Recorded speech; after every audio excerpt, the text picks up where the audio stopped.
The phone slipped in my hand, slick with sweat. Even the digital glow felt wrong, a trespass against the deepening dusk. Posting this felt like shouting into a void, a futile attempt to capture something that already threatened to unravel. Black Canyon Ranch, Aunt Millie's legacy of dust and silence. It wasn't supposed to be like this. We were meant to escape the August heat, the insistent drone of the city. Dad, ever the optimist, had painted it as a restorative balm. Liam, always pragmatic, and Chloe, a quiet observer, agreed.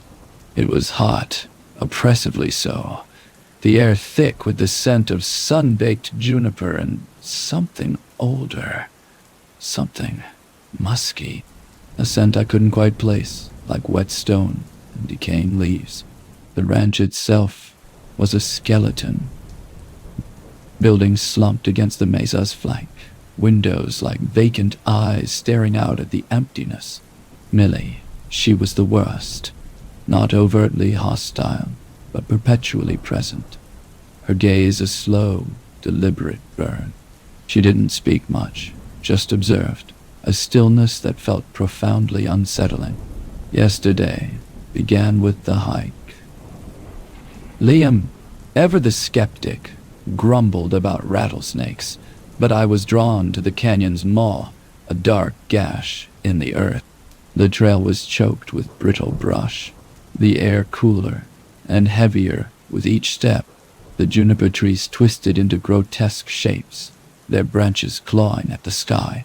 The sun, already low, cast elongated shadows that danced with a disturbing fluidity. Then, the hum started subtly, a vibration in the bones, and grew steadily, a low thrum that resonated not in my ears, but somewhere deeper, in the marrow of my skull.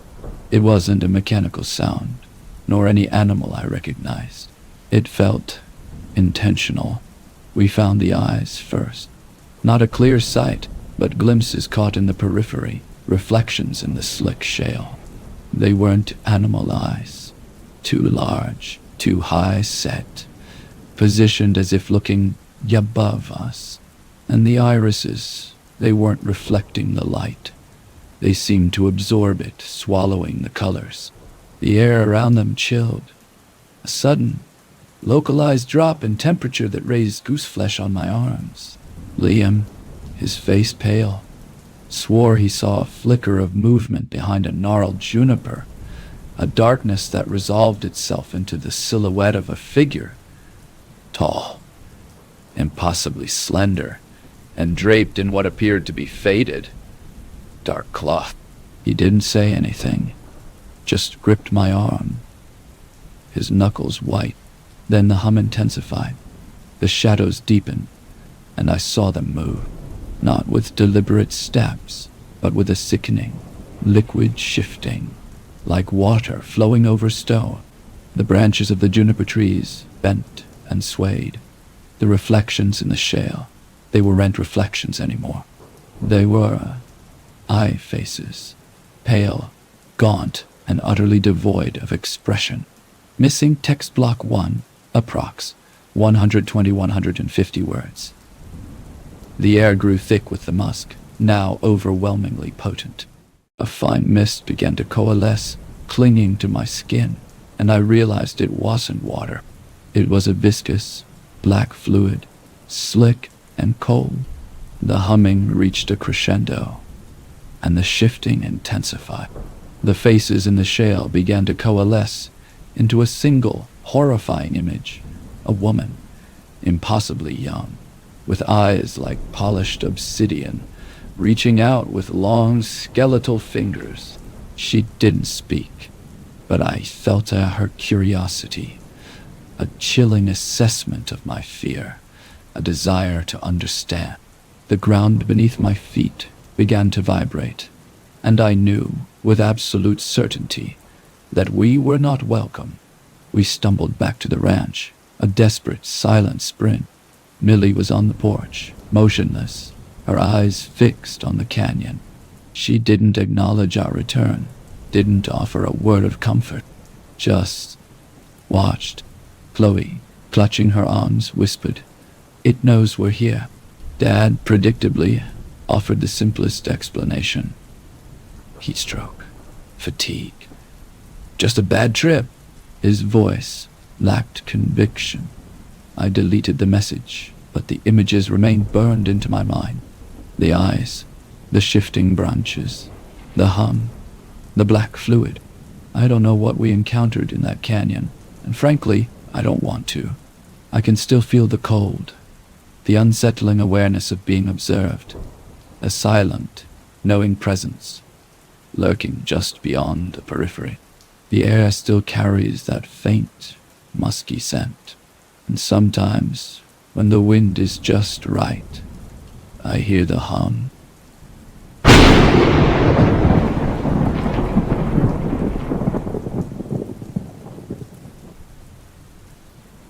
The rain began not as a sound, but as a pressure, a thickening in the air that tasted of iron. October 14th. Black Canyon Ranch. Dad, me, Elias, Liam, and Chloe. Millie's legacy, they called it. I called it a mausoleum. The drive was a smear of bruised purple and charcoal gray, the dirt road clinging to the hillside like a desperate beast. It wasn't altitude that chilled me. It was the absence of everything. No wind. No insects. Just the relentless, damp silence. We set up the tents in a pocket of the valley. The nylon a sickly gray against the bruised sky. Liam, predictably, hammered the stakes crooked, earning a glare from Dad that felt older than the canyon itself. Chloe, attempting to coax a melody from her ukulele, produced a series of strangled chords that seemed to actively repel birds. I found a coyote track in the mud, a perfect imprint of a skull-shaped snout.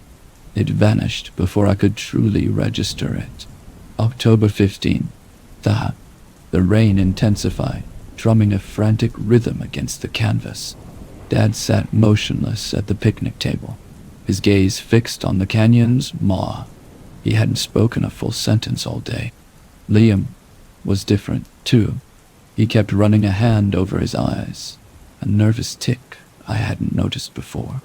We took a hike, following a barely there trail down into the canyon's throat.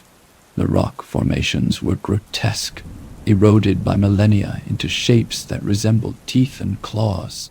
Then I saw it, the hand, not a deliberate carving, but a natural formation, a pillar of stone that tilted upwards, impossibly smooth, as if reaching for something lost. Liam snapped a picture, his face pale, and swore he saw movement in the shadows below. A flicker of black, gone, before he could focus. It was a rabbit, he insisted. But I didn't believe him.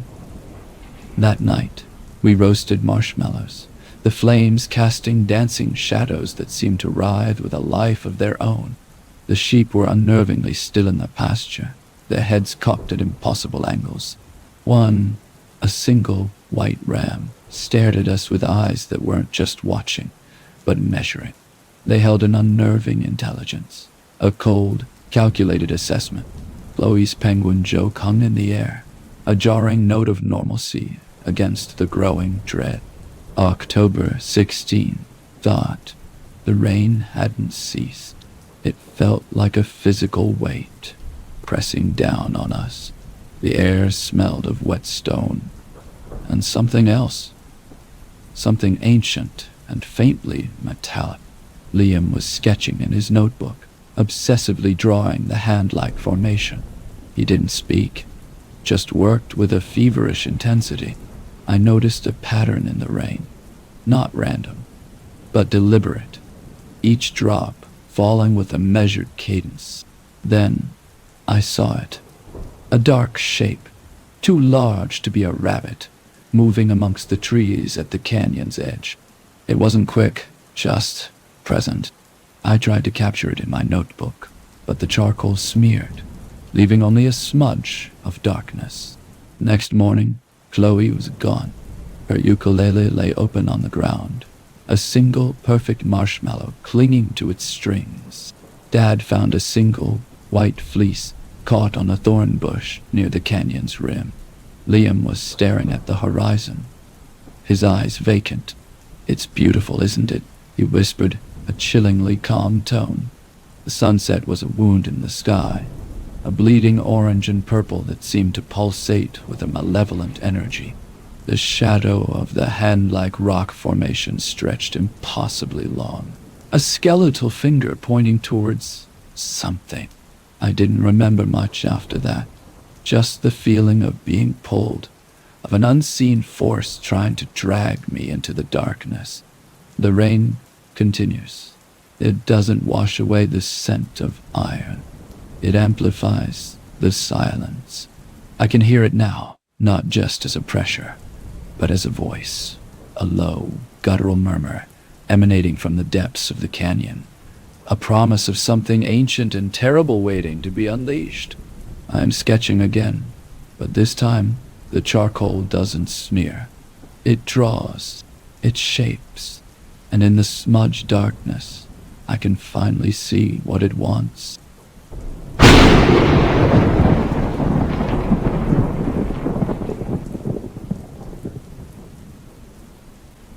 The rain tasted of iron. It wasn't a gentle, cleansing rain.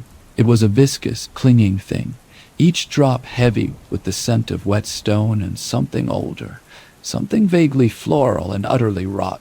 Black Canyon Ranch wasn't dramatic in the way its name suggested. It was a wound in the earth, a black gash carved by time and secrets. My father predictably insisted it was good for the soul. I just felt a rising dread, a cold knot tightening in my stomach with every mile we traversed the red dirt road. We'd arrived with Liam, Chloe, and Ben, a collection of irritatingly cheerful distractions. Liam, predictably, was attempting to launch a frisbee, its plastic trajectory a mocking arc against the bruised gray sky. Chloe meticulously documented every lichen-covered rock, her camera clicking with a relentless, sterile rhythm. Ben, as always, was a silent obsidian presence, his eyes fixed on the canyon's maw. He didn't speak, didn't fidget, just watched. Aunt Martha, the ranch's matriarch, was a study in muted grief. Navajo, her skin the color of weathered clay, she offered no greeting, only a prolonged, unsettling gaze that felt like a physical pressure.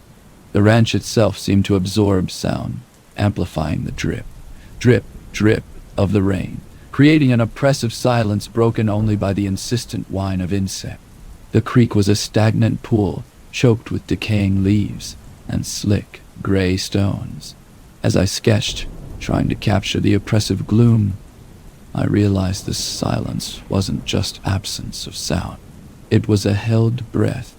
The air felt thick, viscous, as if something unseen was pressing against my skin. The next day, the rain hadn't stopped. We tried to build a fire, but the wood was saturated, the flames refusing to catch. Ben was motionless, his gaze fixed on something beyond the canyon's edge. He wasn't looking at anything, not exactly. It was a subtle shift in his focus, a feeling of anticipation, like a predator sensing its prey. During a drone flight, Liam and Chloe's latest obsession, the signal cut out abruptly. They returned, pale-faced, muttering about interference. As I sat by the creek sketching, I noticed it, a movement. Not a bird, not a deer, a subtle distortion in the shadows, a ripple in the air near the canyon wall. It was tall, impossibly so, and moved with a disconcerting fluidity, like water flowing uphill. It didn't walk. It eye-flowed, its limbs bending at unnatural angles. Then Dad saw it too, his face drained of color. What is that?" he whispered, his voice strained. It didn't acknowledge us, didn't seem to register our presence. It simply continued its slow, deliberate movement, a dark silhouette against the rain-streaked rock. As it moved, I realized the skin of the canyon wasn't geological. It was scaled. We tried to speak, to shout, but our voices were swallowed by the rain, lost in the canyon's suffocating silence. Ben finally moved, taking a single, deliberate step towards the edge. He didn't point, didn't say anything. He just stared. That night, the rain intensified, drumming a frantic rhythm against the canvas of our tents. I couldn't sleep. Every shadow seemed to shift, to deepen. I kept seeing it, the way its head tilted, a grotesque parody of curiosity. I tried to find information about the ranch, about Navajo legends, but the internet connection was non-existent. The next morning, we left. Dad didn't speak, his face etched with a profound, unsettling dread. Ben didn't even look at us. As we drove away, I glanced back at the canyon. The rain had stopped, revealing the full horror of its face, and I saw it again, just a flicker in the distance. A dark, fluid shape, sliding into the shadows, watching. I still see it sometimes, in the periphery of my vision. A subtle tilt of the head, the unsettling feeling of being observed by something ancient and utterly alien. I don't know what it is or what it wants, but I know one thing. Black Canyon Ranch didn't offer a cure for the soul. It offered a glimpse into something far dark, and I fear it's not finished with me.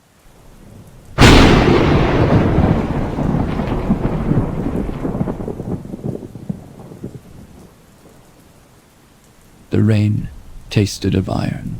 It began subtly, a metallic tang on the back of my tongue, coinciding with the 7th day at Red Mesa. Millie's place, Silas' legacy, a choked sprawl of sandstone and silence nestled deep in the belly of the desert. My father, Liam, Noah, and I. A forced pilgrimage to connect with the land, as Millie insisted. Were already adrift in a current of something cold and profoundly wrong. The sky had never been blue. It was perpetually the color of a dying bruise, a viscous purple that pressed down, amplifying the feeling of being trapped. The wind wasn't a breeze, it was a rasping sigh, carrying the scent of rot and something older, something that smelled of bone. We'd been tracking the sheep, a ragged flock driven by instinct and a stubborn refusal to understand the oppressive stillness. Not a deer, not a coyote, something reassembled, a shifting mass of shadow, elongated and fluid, gliding across the ridge without disturbing a single grain of sand. It wasn't large, maybe the size of a child, but the way it moved, like a memory trying to coalesce. Liam and Noah dismissed it as exhaustion, the desert playing tricks on the mind. But I knew. I felt it in the marrow of my bones. The unsettling moments escalated. The silence wasn't just a lack of sound. It was a pressure, a weight. The windows of the foreman's cabin seemed to absorb the light, reflecting nothing. Then the humming started. Not a tune, not a melody, but a vibration that resonated directly within my skull. A low thrum that made my teeth ache. Noah swore he saw something in the periphery, a flicker of movement too quick to identify. He attributed it to the heat, but the air hung heavy with a damp chill. Yesterday, we found the apple. It wasn't bruised, not rotten.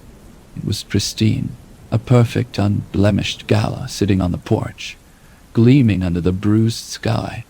There wasn't a trace of it being touched, no juice spattered on the wood. The smell intensified. Wet earth, yes, but overlaid with a sickly sweetness, like overripe fruit left to ferment in the dark. This morning, I unearthed something beneath the porch. Not a rock, not debris, a small, intricately carved wooden box, its surface slick with an oily residue. It wasn't locked, but I didn't open it. I couldn't. Inside, I imagined, was something that understood the unsettling geometry of Red Mesa. Then I saw the eyes, not above us, but within him, the shadows clinging to the walls.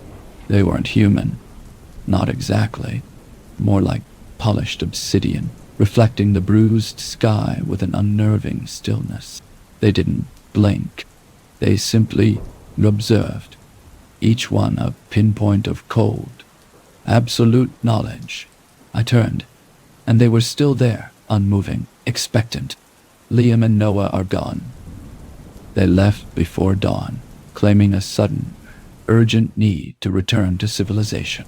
I don't believe them. The rain continues to taste of iron, and the shadows are lengthening. I'm leaving with the box, buried deep beneath the porch. I don't know why I'm doing this, but I know I can't stay. Red Mesa doesn't offer connection. It offers a reflection, and I don't want to see what it's showing me. Don't look for answers. Don't seek explanations. Some places are not meant to be understood. Run. Dodge. Just run. Then